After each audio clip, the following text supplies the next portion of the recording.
దేవుని శక్తిని ఎవరు అంచనా వేయగలరు? మూడు బారిన చెట్టును చిగురింప చేయగలిగిన దేవుడును నువ్వు కలిగి ఉన్నావు. ఎండిపోయిన చెట్టును చిగురింప చేయగలిగిన దేవుని నువ్వు కలిగి ఉన్నావు.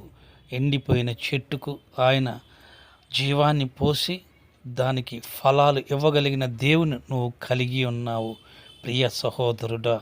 అలాగనే దేవుడికి ఇంకా అసాధ్యమైందంటూ ఏమి లేదు.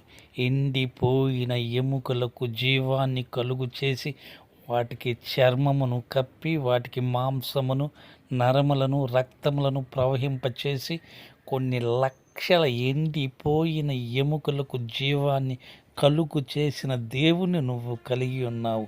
దేవునికి అసాధ్యమైందంటూ ఏమీ లేదు. ఎండిపోయిన ఎముకలను సరిచేసి వాటికి జీవాన్ని పోసి నిలబెట్టగలిగిన దేవుని నువ్వు కలిగి ఉన్నావు. దేవుడికి అసాధ్యమైంది ఏమీ లేదు. దేవుడు నిన్ను ఖచ్చితంగా ఆశీర్వదిస్తాడు, దీవిస్తాడు.